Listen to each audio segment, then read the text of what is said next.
బీహార్లోని పాట్నా హైకోర్టు రిజర్వేషన్లపైన కీలక తీర్పు చెప్పింది.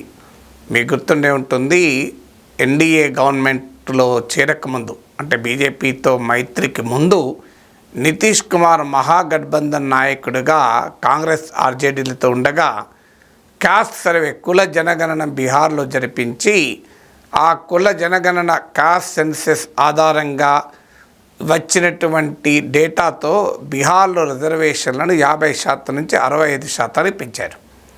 సో ఆ 65% రిజర్వేషన్ పెంచిన తర్వాత నితీష్ కుమార్ పార్టీ మారాడు. ఆయన బీజేపీతో కలిసి ఎన్డీఏ తరఫున మళ్ళీ ముఖ్యమంత్రి అయ్యాడు. ఇప్పుడు ఈ కేసు పాట్నా హైకోర్టు కొట్టేసింది. అఫ్కోర్స్ నితీష్ కుమార్ రాజకీయ మార్పుకు కోర్టు కేసుకు సంబంధం లేదు, కానీ దాని పూర్వరంగం అర్థమేటని చెప్తున్నాను. సో పాట్నా హైకోర్టు ఇది రాజ్యాంగ విరుద్ధము, రాజ్యాంగంలోని రైట్ టు ఈక్వాలిటీ సమానత్వము అనే మౌలిక సూత్రానికి విరుద్ధము అంటూ పాట్నా హైకోర్టు తీర్పు చెప్పింది. ఇది ఒక పెద్ద డిబేట్కు తెరతీయనుంది. ఆల్రెడీ ఇండియా కూటమి మేము అధికారంలోకి వస్తే రిజర్వేషన్లను ఉన్న 50% పరిమితిని ఎత్తివేస్తాం, కాస్ట్ సెన్సస్ జరుపుతాం, సామాజిక న్యాయం కావాలి, మోడీకి 400 సీట్లు వస్తే రిజర్వేషన్లు రద్దు చేస్తారు. దీని చుట్టూ ఇండియా కూటమి ఒక పెద్ద క్యాంపెయిన్ నడిపి దేశంలో బాగా లాభపడింది. ఆ సమయంలో ఈ తీర్పు వచ్చింది. సో ఈ తీర్పుకు ఉన్న రాజకీయ కనటేషన్స్ ఏంటి, రాజకీయ పర్యవసనాలు ఏంటి అని చూసే ముందు అసలు ఈ తీర్పులు ఏ ప్రాతిపదిక మీద ఇచ్చారు? అఫ్కోర్స్ ఈ తీర్పు పూర్తి కాపీ లైవ్ లాలో ఇంకా అప్డేట్ కాలే. లైవ్ లా అనేది ఈ లాకు సంబంధించిన కోర్టు చాలా కీలకమైన వెబ్సైట్. సో అక్కడే అప్డేట్ కాలేదంటే మీకు ఇంకెక్కడా పూర్తి సమాచారం రాదు. పూర్తి సమాచారం వచ్చాక నేను అవసరం ఉంటే మళ్ళీ మాట్లాడతాను.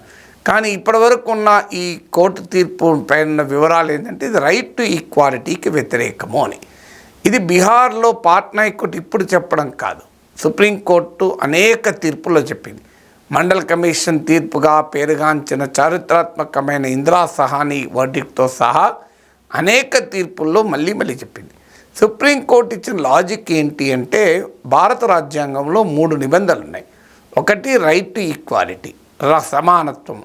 ఇది భారతదేశ రాజ్యాంగ పీఠికలో భాగము, basic structure of the constitution, రాజ్యాంగ మౌలిక స్వరూపంలో భాగం. ఇక రెండవది రైట్ టు సోషల్ జస్టిస్, అంటే దీని నుంచే రిజర్వేషన్లు వచ్చాయి. ఏదైనా వర్గము వెనుకబడిన వర్గంగా రాజ్యం భావిస్తే వారి కొరకు ప్రత్యేక చర్యలు, ఉపశమన చర్యలు తీసుకునే హక్కు ఉంటుంది. దీన్నే అఫర్మేటివ్ యాక్షన్ అంటారు ఇంగ్లీష్లో. ఇది రైట్ టు ఈక్వాలిటీకి విరుద్ధంగా కనబడుతుంది. ఎందుకంటే కులం ఆధారంగా, మతం ఆధారంగా మరే ఇతర రకాల వివక్ష చూపకూడదని ఒకవైపు రాజ్యాంగం చెప్తూ, మరోవైపు ఈ రిజర్వేషన్లు ఏంటి, ఇది వివక్ష కాదా అనే ప్రశ్న ముందుకు వస్తుంది. దీన్నే రాజ్యాంగ పరిభాషలో పాజిటివ్ డిస్క్రిమినేషన్ అంటారు, సానుకూల వివక్ష అంటారు. అందువల్ల ఈ రైట్ టు సోషల్ జస్టిస్ లేదా right to affirmative action right to ఈక్వాలిటీకి వ్యతిరేకం కాదు, రైట్ టు ఈక్వాలిటీలో భాగంగా చూస్తారు. అంటే అసమానుల మధ్య సమాన పోటీ ఉండదు కనుక, there cannot be equal competition among unequals కనుక ఈ రిజర్వేషన్ ద్వారా ఆ ఈక్వాలిటీని సాధించడానికి ఒక మార్గంగా భావిస్తారు. అందువల్ల భారతదేశ న్యాయస్థానాలు రిజర్వేషన్లను ఎన్నడూ కొట్టిపారేయలేదు. రైట్ టు ఈక్వాలిటీకి వ్యతిరేకం కదా, ఇది వివక్ష చూపడం కదా అని అనలేదు. ఎందుకంటే రైట్ టు ఈక్వాలిటీకి కంటిన్యూటీగా right to affirmative action, right to social జస్టిస్గా భావించారు. అదే సమయంలో రాజ్యాంగంలో ఎస్సీ ఎస్టీ రిజర్వేషన్ గురించి ప్రస్తావించే సమయంలో కూడా ఎఫిషియన్సీ ఇన్ పబ్లిక్ అడ్మినిస్ట్రేషన్ కూడా ఉండాలి అని చెప్తుంది.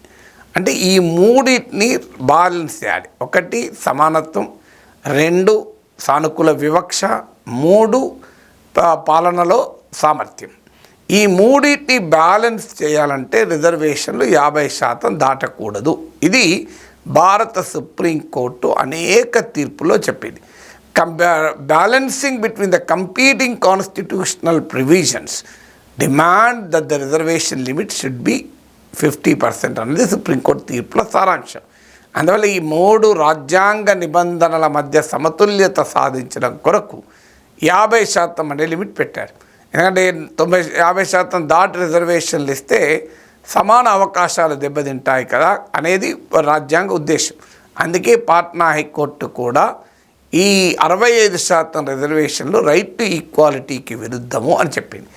ఇక ఈ రిజర్వేషన్లను 50% పరిమితి పెంచాలని వాదించేవారు ఏంటంటే, ఈవెన్ రాహుల్ గాంధీ కూడా వ్యాఖ్యానం, మేమెంతో మాకంత, అంటే జనాభాలో మా వాటా ఎంతో మాకు అంత రిజర్వేషన్ ఉండాలి అని. కానీ ఇది భారత రాజ్యాంగం అంగీకరించదని సుప్రీంకోర్టు వ్యాఖ్యానించింది. ఇందిరా సహాని తీర్పులో కూడా చెప్పింది, రిజర్వేషన్లకు మూలము ప్రపోర్షనేట్ కాదు, అడిక్వేట్ మాత్రమే అని సుప్రీంకోర్టు చెప్పింది.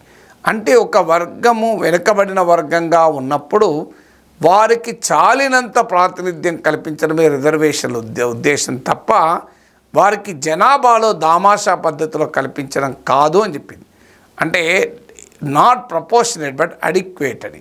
అందువల్ల 50% లిమిట్కు నిర్దేశించడం ద్వారా అడిక్వేట్ రిప్రజెంటేషన్ను కల్పిస్తారు. అందుకే మీకు మండల్ కమిషన్ 52% దాకా బీసీలు ఉంటారని 50% పైగా అంచనా వేసిన రిజర్వేషన్లు 50% పైగా ఇవ్వలే, అందులో సగమే ఇచ్చారు.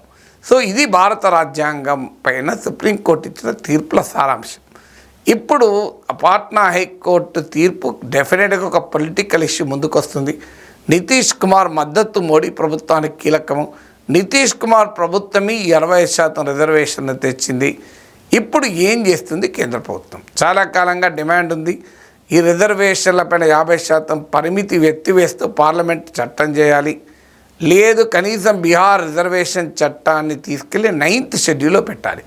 రాజ్యాంగంలోని 9వ షెడ్యూల్లో పెడితే ఆ చట్టం పైన కోర్టులు విచారించలేవు, they are beyond judicial review అంటారు. అందుకే తమిళనాడు రిజర్వేషన్లు 50% కన్నా పైన ఉంటాయి. తమిళనాడు రిజర్వేషన్ చట్టాన్ని తీసుకెళ్ళి ఈ 9th షెడ్యూల్లో పెట్టారు. అయితే ఆ తర్వాత సుప్రీంకోర్టు తీర్పు చెప్పింది, మీరు 9th షెడ్యూల్లో పెట్టినా అది రాజ్యాంగ మౌలిక స్వరూపానికి వ్యతిరేకమైతే మేము సమీక్షిస్తామని. అంటే the courts will review even an ఆ law placed under 9th schedule if it is contrary to the basic structure of the constitution అని చెప్పింది. సో అందువల్ల ఇప్పుడు బీహార్ 65% రిజర్వేషన్ చట్టాన్ని 9th షెడ్యూల్లో పెట్టినా కోర్టులు కొట్టివేయమని గ్యారంటీ లేదు. అందువల్ల దీనిపైన మోడీ ప్రభుత్వ వైఖరి ఏంటి అనే ప్రశ్నలు మొదలొస్తాయి. మరి నితీష్ కుమార్ ఏం అడుగుతాడు? ఎందుకంటే ఆయన రాష్ట్రంలో ఇప్పుడు బీజేపీ మద్దతుతో ముఖ్యమంత్రిగా ఉన్నాడు, ఆయన మద్దతే దేశంలో కీలకం. అందువల్ల దీనిపైన స్టాండ్ ఏంటి అని ఇప్పుడు బీజేపీ మిత్రపక్షాలకు పరీక్ష అవుతుంది. అది నితీష్ కుమార్ కావచ్చు, చంద్రబాబు నాయుడు కావచ్చు, పవన్ కళ్యాణ్ కావచ్చు.